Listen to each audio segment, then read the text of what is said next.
Hi friends, welcome back. Budget റേഞ്ചിലെ ഏറ്റവും മികച്ച ഒരു സീരീസ് ഫോണുകൾ ഏതാണെന്ന് ചോദിച്ചു കഴിഞ്ഞാൽ ഷവോമിയുടെ Redmi Note സീരീസ് ആണ്. അത് ഒരുപാട് പേർക്കും ഡൗട്ട് ഇല്ലാത്ത അല്ലെങ്കിൽ എതിർപ്പില്ലാത്ത ഒരു ഉത്തരമായിരിക്കും. Redmi Note series. അതിൽ ഏറ്റവും പുതിയ അവതാരമാണ് Redmi Note 11 Pro. ഈ ഒരു ഫോണിന്റെ അൺബോക്സിംഗ് ആൻഡ് ഇനീഷ്യൽ റിവ്യൂ ആണ് നമ്മൾ ഇന്ന് ചെയ്യാൻ പോകുന്നത്. ഇതിനെക്കുറിച്ച് കൂടുതൽ ബിൽഡപ്പ് ഒന്നും തരേണ്ട ആവശ്യമില്ല, കാരണം നമുക്ക് എല്ലാവർക്കും അറിയാം ഇത് എത്രത്തോളം മികച്ച സീരീസ് ആണെന്നുള്ളത്. അതിലെ തന്നെ ഏറ്റവും ബെസ്റ്റ് വാല്യൂ ഫോർ മണിയായ വെൽ ബാലൻസ്ഡ് ആയ ഒരു ഫോണാണ് Redmi Note 11 Pro. ഇതിന്റെ കാര്യങ്ങൾ വൺ ബൈ വൺ ആയിട്ട് നമുക്ക് നോക്കാം. ആദ്യം ഈ ബോക്സ് ഒന്ന് ഓപ്പൺ ചെയ്യും. ഇതാണ് Redmi Note 11 Proയുടെ ബോക്സ്. യൂഷ്വൽ ആയിട്ട് വരുന്ന ബോക്സ് തന്നെ, വേറെ അലങ്കാരപ്പണികളൊന്നും ഇല്ല. പവേർഡ് ബൈ Redmi എന്നെഴുതിയ ഒരു ചെറിയ ബോക്സ് കാണാം. അതിനകത്ത് സിം ടൂളും കാര്യങ്ങളും ഉണ്ട്. അതേപോലെ തന്നെ കുറച്ച് ഡോക്യുമെന്റേഷനും കാര്യങ്ങളൊക്കെ ഉൾപ്പെടുന്നു. ഒരു നല്ല ക്വാളിറ്റി കേസ് അതിനകത്തുണ്ട്. നിങ്ങൾക്ക് ഇവിടെ കാണാം, കേസ് ഗുഡ് ക്വാളിറ്റിയാണ് കേട്ടോ. നമുക്കത് മാറ്റി വെച്ച് കഴിഞ്ഞാൽ ഫോണിലേക്ക് വരാം. നിങ്ങളിവിടെ കാണുന്നതാണ് Redmi Note 11 Pro എന്ന ഫോൺ. എങ്ങനെയുണ്ട് ഫോൺ കാണാൻ? ഒരു ബോക്സി സ്റ്റൈലും കാര്യങ്ങളൊക്കെയാണ്. നല്ലൊരു ഗുഡ് ഡിസൈൻ അല്ലേ? തീർച്ചയായിട്ടും എനിക്ക് ഇഷ്ടപ്പെട്ടു ഒറ്റയടിക്ക് തന്നെ. നിങ്ങൾക്ക് എങ്ങനെയാണ് തോന്നിയത്? എന്താണ്, ഇഷ്ടമായോ നിങ്ങൾക്ക്? നിങ്ങളുടെ അഭിപ്രായങ്ങൾ തീർച്ചയായിട്ടും കമന്റായിട്ട് ഷെയർ ചെയ്യണം. പിന്നെ Redmi Note 11 Pro എന്ന ഈ ഫോണിന്റെ കൂടുതൽ വിശദാംശങ്ങൾ പറയുന്നതിന് മുമ്പ് ബോക്സിൽ 67 വാട്ടിന്റെ ഫാസ്റ്റ് ചാർജർ ഉൾപ്പെടുന്നുണ്ട്, ടൈപ്പ് സി കേബിൾ ഉൾപ്പെടുന്നുണ്ട്, ഒരു സിം ടൂളും ഉൾപ്പെടുന്നുണ്ട്. സോ ഇത്രയും കാര്യങ്ങളാണ് ബോക്സിനകത്ത് വരുന്നത്. ഒരുവിധം എല്ലാ ഐറ്റംസും ഉണ്ട്. നമുക്കിതെല്ലാം അങ്ങോട്ട് മാറ്റി വെക്കാം. ഫോണിലേക്ക് വരാം. ഈ ഫോണിന്റെ വെയിറ്റും തിക്നെസ്സും ഒക്കെ നോക്കിക്കഴിഞ്ഞാൽ 202 ഗ്രാമാണ് വെയിറ്റ് വരുന്നത്. തിക്നെസ് 8.12 mm ആണ്. വലിയ ഒരു തിക്കായ ഫോണെന്നൊന്നും പറയാനില്ല. ഒരു പൊടിക്ക് വെയിറ്റ് ഒക്കെ ഉണ്ട് കയ്യിൽ പിടിക്കുമ്പോൾ, ബട്ട് എങ്കിലും ഡീസൻ്റ് ആണ്. ഹോൾഡ് ചെയ്യാനൊന്നും ബുദ്ധിമുട്ടില്ല. ഒരു നല്ല ക്വാളിറ്റി ഫോൺ കയ്യിൽ പിടിക്കുന്ന ഒരു ഫീൽ ഉണ്ട്. ഇതിന്റെ താഴത്തെ സൈഡിൽ സിം ട്രേ, ഹൈബ്രിഡ് സിം സ്ലോട്ടാണ്. 2 സിം അല്ലെങ്കിൽ ഒരു സിം മെമ്മറി കാർഡും എന്ന രീതിയിൽ നിങ്ങൾക്ക് ഇതിനകത്ത് ഉപയോഗിക്കാം.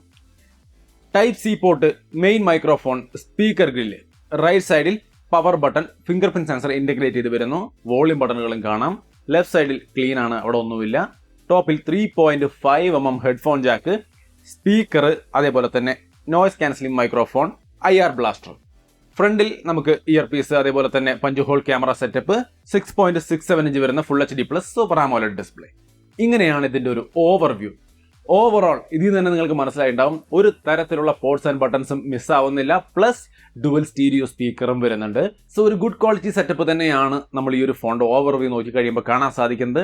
നമ്മൾ ഇത് എക്സ്പെക്ട് ചെയ്യുന്നുണ്ട്. ഈ രീതിയിൽ തന്നെയാണ് Redmi Note 11 Pro വരേണ്ടത്. IP53 വാട്ടർ റെസിസ്റ്റൻസ് സംവിധാനങ്ങളും കാര്യങ്ങളും ഉണ്ട്. Gorilla Glass 5ന്റെ പ്രൊട്ടക്ഷനും ഉൾപ്പെടുന്നുണ്ട്. സോ നല്ല സ്ട്രോങ്ങുമാണ്.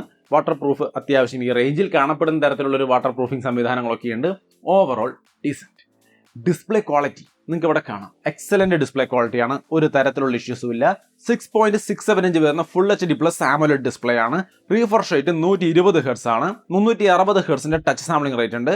ഓവറോൾ ഡീസന്റ് ആയ ക്വാളിറ്റി ഉള്ള ഒരു ഡിസ്പ്ലേ ആണ്. വൈഡ് ബൈ L1 സർട്ടിഫിക്കേഷൻ ഒക്കെ വരുന്നുണ്ട്. സോ ഡിസ്പ്ലേയിൽ ഒരുവിധം വേണ്ടുന്ന എല്ലാ ഘടകങ്ങളും ഉൾപ്പെടുന്നുണ്ട്. നല്ല ബ്രൈറ്റ് ആയ ഡിസ്പ്ലേ ആണ്. സൺലൈറ്റ് വിസിബിലിറ്റിക്കൊന്നും യാതൊരു ഇഷ്യൂ ഇല്ല. ഫോട്ടോസ് എടുക്കാൻ വേണ്ടി ഞാൻ ഡേ ലൈറ്റിലും ധാരാളം ഉപയോഗിച്ചു. നല്ല ക്വാളിറ്റി ഡിസ്പ്ലേ ആണ് നമുക്ക് ഈ ഒരു ഫോണിനകത്ത് കിട്ടുന്നത്. ഇനി ഇതിന്റെ പെർഫോമൻസിലേക്ക് വന്നു കഴിഞ്ഞാൽ MediaTekന്റെ G96 എന്ന പ്രൊസസ്സറാണ്. LPDDR4X റാമും UFS 2.2 സ്റ്റോറേജും കാര്യങ്ങളൊക്കെ വരുന്നുണ്ട്. സ്റ്റോറേജ് ഒക്കെ നമുക്ക് 1 TB വരെ എക്സ്പാൻഡ് ചെയ്യാൻ വേണമെങ്കിൽ ഈ ഹൈബ്രിഡ് സ്ലോട്ട് വഴി. സോ ഓവറോൾ ഇങ്ങനെയാണ് ഇതിന്റെ പെർഫോമൻസ് ഡിപ്പാർട്ട്മെന്റ്. യാതൊരു ലാഗും കാര്യങ്ങളൊന്നും ഇല്ല. MIUI 13 ഔട്ട് ഓഫ് ബോക്സ് തന്നെ വരുന്നുണ്ട്. Android 11 ബേസ്ഡ് ആണ്. MIUI 13 Android 11 based. തീർച്ചയായിട്ടും നല്ല സ്മൂത്ത് ആയ എക്സ്പീരിയൻസ് ആണ്. വേറെ ലാഗും കാര്യങ്ങളൊന്നുമില്ല. നന്നായിട്ടുണ്ട്. ഒരുപാട് പുതിയ ഫീച്ചേഴ്സും കാര്യങ്ങളൊക്കെ ഉൾപ്പെടുത്തിക്കൊണ്ടാണ് MIUI 13 വരുന്നത്. അതിനെക്കുറിച്ച് ഓൾറെഡി നമ്മൾ നേരത്തെ പറഞ്ഞു കഴിഞ്ഞു. എന്തായാലും ഈ MIUI 13 ഇതിനകത്ത് വരുമ്പോൾ കൊള്ളാം, നന്നായിട്ടുണ്ട്. ബട്ട് കുറച്ചധികം നാൾ ഉപയോഗിച്ച് കഴിയുമ്പോഴാണ് ഇത് എങ്ങനെയുണ്ടെന്ന് ഒരു പൂർണ്ണ രൂപം നമുക്ക് കിട്ടുള്ളൂ. എന്തായാലും കൊള്ളാം. ഇപ്പോഴേക്ക് വേറെ ലാഗും കാര്യങ്ങളൊന്നും കാണാനില്ല. സ്മൂത്ത് ആയിട്ടുണ്ട്. ഗെയിമിങ്ങിലേക്ക് വന്നു കഴിഞ്ഞാൽ BGMIയുടെ ഒരു ഗെയിം പ്ലേ ഒക്കെ നിങ്ങൾക്ക് ഇവിടെ കാണാം.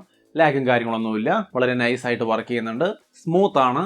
ഇതിനകത്ത് പിന്നെ വേറെ സ്പെഷ്യലായിട്ട് എടുത്തു പറയത്തക്ക ഒന്നുമില്ല, കാരണം G96 ആണ് പ്രൊസസ്സർ. അപ്പോൾ അതിൻ്റെ ഒരു പെർഫോമൻസ് നിങ്ങൾ എക്സ്പെക്ട് ചെയ്താൽ മതി. അത് തീർച്ചയായിട്ടും ഇതിനുണ്ട്. ജൈറോസ്കോപ്പ് ഒക്കെ ഉള്ളത് കൊണ്ട് തന്നെ വേറെ പ്രശ്നങ്ങളൊന്നും ഗെയിം പ്ലേയിൽ വരുന്നില്ല. പക്ക സ്മൂത്ത് ആയിട്ട് കാര്യങ്ങൾ വർക്ക് ചെയ്യുന്നുണ്ട്. G96 തരുന്ന ഒരു പെർഫോമൻസും ഉണ്ട്. സ്മൂത്ത് അൾട്ര വരെയാണ് ഇതിന്റെ മാക്സിമം സെറ്റിംഗ്സ്. എക്സ്ട്രീം വരുന്നില്ല. അപ്പോൾ നമുക്ക് ആ ഒരു ലെവലിൽ നന്നായിട്ട് കളിക്കാൻ സാധിക്കുന്നുണ്ട്. സോ പെർഫോമൻസിനെ കുറിച്ച് ഒരു ഐഡിയ കിട്ടിയല്ലോ. ഹീറ്റിംഗ് ഒന്നും വരുന്നില്ല കേട്ടോ. ആ വക ഇഷ്യൂസ് ഒന്നുമില്ല. ഡുവൽ സ്റ്റീരിയോ സ്പീക്കറും കാര്യങ്ങളൊക്കെ ഉണ്ട്. അതുകൊണ്ട് തന്നെ അവിടെയും വേറെ പ്രശ്നമൊന്നുമില്ല. സ്റ്റീരിയോ സ്പീക്കറിന്റെ ക്വാളിറ്റി ഞാൻ കേൾപ്പിച്ചു തരാം.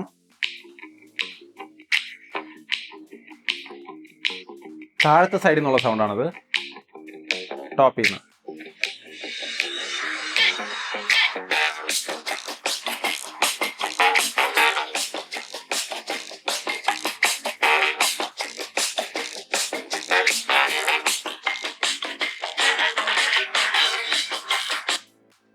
ഓക്കെ, ഒരു ഐഡിയ കിട്ടിയല്ലോ എങ്ങനെയുണ്ടെന്ന്. നല്ല ക്വാളിറ്റി സ്പീക്കറാണ്, രണ്ട് സൈഡിൽ നിന്നുള്ള സൗണ്ടും വലിയ കുഴപ്പമില്ലാതെ നല്ല സ്റ്റീരിയോ എഫക്റ്റിൽ തന്നെ വർക്ക് ചെയ്യുന്നുണ്ട്. So media consumption, game play തുടങ്ങിയ കാര്യങ്ങൾക്കെല്ലാം ഈ സ്റ്റീരിയോ സൗണ്ട് തീർച്ചയായിട്ടും നല്ല രീതിക്ക് ഹെൽപ്ഫുൾ ആയിരിക്കും. സോ പെർഫോമൻസിനെ കുറിച്ച് ഒരു ഐഡിയ കിട്ടിയല്ലോ. ക്യാമറ എങ്ങനെയാണെന്ന് ചോദിച്ചു കഴിഞ്ഞാൽ അതും നന്നായിട്ടുണ്ട്. നിങ്ങൾക്ക് ഇവിടെ കാണാം മെയിൻ ക്യാമറ ഇമേജുകൾ, നല്ല ക്വാളിറ്റിയുള്ള ഇമേജുകൾ തന്നെയാണ് നമുക്ക് മെയിൻ ക്യാമറ തരുന്നത്. സെൽഫി ക്യാമറയുടെ ഇമേജുകളും കാണാം, രണ്ടും നല്ല ക്വാളിറ്റി ആയിട്ടുണ്ട്. സോ ഈ ഒരു റേഞ്ചിൽ ഫോൺ എടുക്കുമ്പോൾ നമുക്ക് നല്ലൊരു ക്യാമറ സെറ്റപ്പും നല്ലൊരു ഡിസൈനും നല്ല പെർഫോമൻസും എല്ലാ ഘടകങ്ങളും ഇതിൽ ഉൾപ്പെടുന്നുണ്ടെന്ന് സാരം. വീഡിയോ സാമ്പിളും കാണാം നിങ്ങൾക്ക്. നല്ല ക്വാളിറ്റിയുള്ള ഒരു വീഡിയോ തന്നെയാണ് ഈ ഒരു ഫോൺ തരുന്നത്.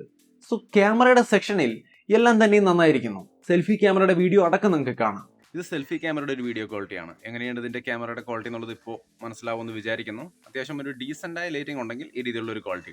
ആർട്ടിഫിഷ്യൽ ലൈറ്റിംഗ് കണ്ടീഷനിലെ ചില ഇമേജ് സാമ്പിളുകളും നിങ്ങൾക്ക് ഇവിടെ കാണാം. സെൽഫിയുടെയും മെയിൻ ക്യാമറയുടെയും ഒക്കെ കാണാം.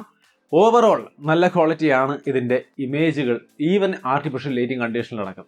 സോ തീർച്ചയായിട്ടും ക്യാമറയ്ക്ക് വേണ്ടിയിട്ടും നിങ്ങൾക്ക് ഈ ഒരു ഫോണിനെ ഡിപ്പെൻഡ് ചെയ്യാം. ബാറ്ററി 5000 mAh ബാറ്ററിയാണ്, 67 വാട്ടിന്റെ ഫാസ്റ്റ് ചാർജിങ് വരുന്നുണ്ട്. ഒരു 15 മിനിറ്റ് ചാർജ് ചെയ്താൽ തന്നെ അത്യാവശ്യം ഒരു ദിവസം ഓടിക്കാനുള്ള ചാർജൊക്കെ ആവുമെന്നാണ് ഷാവമി പറയുന്നത്. കുഴപ്പമില്ല, 67 വാട്ട് ചാർജിങ് എന്ന് പറയുമ്പോൾ അത്യാവശ്യം സഫീഷ്യൻ്റ് ആയ ചാർജിങ് സ്പീഡ് ഉണ്ട്. ഒരു തരത്തിലുള്ള ഇഷ്യൂസും ഇല്ല. ബാറ്ററി ലൈഫും കുഴപ്പമില്ല, നന്നായിട്ട് ബാറ്ററി ലൈഫ് കിട്ടുന്നുണ്ട്, ഒരു ദിവസമൊക്കെ സുഖമായിട്ട് കിട്ടുന്നുണ്ട്. സോ ബാറ്ററിയുടെ ഭാഗത്ത് നമുക്ക് വേറെ പ്രശ്നങ്ങളൊന്നുമില്ല. ഇനി ഇതിന്റെ സൈഡ് മൗണ്ടഡ് ഫിംഗർ പ്രിന്റ് സെൻസറിന്റെ പെർഫോമൻസ് നിങ്ങൾക്ക് ഇവിടെ കാണാം. അത് വളരെ ഫാസ്റ്റ് ആണ്, വേറെ ലാഗും കാര്യങ്ങളൊന്നുമില്ല, പക്ക സ്മൂത്ത്. ഫേസ് അൺലോക്കിന്റെ കാര്യം നിങ്ങൾക്ക് ഇവിടെ കാണാം, അതും വളരെ നന്നായിട്ടുണ്ട്, വേറെ ഇഷ്യൂസ് ഒന്നുമില്ല. IR ബ്ലാസ്റ്ററും കാര്യങ്ങളൊക്കെ ഇതിനകത്ത് ഉൾപ്പെടുന്നുണ്ട്. സെറ്റ് ആക്സിസ് ലിനിയർ വൈബ്രേഷൻ മോട്ടറും കാര്യങ്ങളൊക്കെ ഉണ്ട്. വൈഡ് ബൈ L1 സർട്ടിഫിക്കേഷൻ ഉണ്ട്. ക്യാമറ ടു API നോക്കിയാൽ ഫുൾ ആണ് വരുന്നത്, അത് ലെവൽ 3 കൊടുക്കാമായിരുന്നു. സാർ വാല്യൂ നോക്കി കഴിഞ്ഞാൽ 0.852 ആണ് head sir value, body sir value 0.451 ആണ്. വൈഫൈ കോളിംഗ് പോലുള്ള കാര്യങ്ങളൊക്കെ ഉണ്ട്, OTG സപ്പോർട്ട് ഉണ്ട്. സോ ഓവറോൾ ഒരു ഫോണിൽ നോർമലി വേണ്ടുന്ന എല്ലാ ഘടകങ്ങളും സാധാരണ ഈ റേഞ്ചിൽ ഫോണുകളിൽ കാണാത്ത IR ബ്ലാസ്റ്ററും ഡ്യുവൽ സ്റ്റീരിയോ സ്പീക്കർ അടക്കമുള്ള എല്ലാം ഉണ്ട്. സോ ഓൾ റൗണ്ടർ ഫോണുകൾ വേണം, എല്ലാം നന്നായിട്ടുള്ള ഫോണുകൾ, ഒരു വിധത്തിൽ എല്ലാം ഒത്തൊരുമിച്ച് വരുന്ന ഒരു ഫോൺ, വാല്യൂ ഫോർ മണി ആയ ഒരു ഫോൺ എടുക്കണമെന്ന് ആഗ്രഹിക്കുന്നവർക്ക് തീർച്ചയായിട്ടും ഇതൊരു നല്ല ഓപ്ഷൻ തന്നെയാണ്. ഇതിന്റെ പ്രൈസ് 6GB RAM 128GB സ്റ്റോറേജിന് 17,999 രൂപയിലാണ് സ്റ്റാർട്ട് ചെയ്യുന്നത്. 8GB RAM 128GB സ്റ്റോറേജ് 19,999 രൂപയാണ്. ഇൻട്രോഡക്ടറി പ്രൈസ് ആണെന്ന് അവർ പ്രത്യേകം പറയുന്നുണ്ട്, ഭാവിയിൽ പ്രൈസ് കൂടിയേക്കാം. സോ ഇതിനേക്കാൾ നല്ലതല്ലേ Redmi Note 10 സീരീസിലെ 10 Pro ഒക്കെ, അതെടുത്താൽ പോരെ ചേട്ടാന്ന് ചോദിച്ചാൽ നിങ്ങളുടെ ചോയ്സാണ്. അതിലാകുമ്പോൾ ഇത്രയും നല്ലൊരു ഫാസ്റ്റ് ചാർജിങ് ഉണ്ടാവില്ല, ഇത്രയും നല്ലൊരു ക്യാമറ, 108MP ക്യാമറയൊന്നും ഉണ്ടാവില്ല, പിന്നെ പഴയ വെർഷൻ ആയിരിക്കും UI ഒക്കെ. ഇതാവുമ്പോൾ ഇതെല്ലാ കാര്യത്തിലും ഇമ്പ്രൂവ്ഡ് ആയ ലേറ്റസ്റ്റ് വെർഷനാണ്. സോ ഇതെടുത്താൽ കുറച്ച് ലേറ്റസ്റ്റ് ആയി ഇത്തരത്തിലുള്ള കുറച്ച് അധികം ഫീച്ചേഴ്സ് കിട്ടും. പിന്നെ ഈ പറയുന്ന അധികങ്ങൾ നിങ്ങൾക്ക് അത്ര നല്ലൊരു അധികമായിട്ട് തോന്നുന്നില്ലെങ്കിൽ നിങ്ങൾ പഴയതെടുത്താലും മതി, രണ്ടായാലും കൊള്ളാം. Note 11 Pro ഒരു വാല്യൂ ഫോർ മണി ഫോണാണെന്ന് ഞാൻ പറയുന്നതിൻ്റെ കാരണം ഓവറോൾ എല്ലാം ഇതിനകത്ത് ഉൾപ്പെടുന്നത് കൊണ്ടാണ്. നിങ്ങൾ എന്താണ് പറയുന്നത്? നിങ്ങളുടെ അഭിപ്രായങ്ങൾ തീർച്ചയായിട്ടും കമൻ്റായിട്ട് ഷെയർ ചെയ്യാം. വീഡിയോ ഇഷ്ടപ്പെട്ടാൽ ലൈക്ക് ചെയ്യുക, ഷെയർ ചെയ്യാം, ചാനൽ മറക്കാതെ സബ്സ്ക്രൈബ് ചെയ്യാം. വീണ്ടും ഒരു വീഡിയോ ആയിട്ട് കാണാം. ബൈ.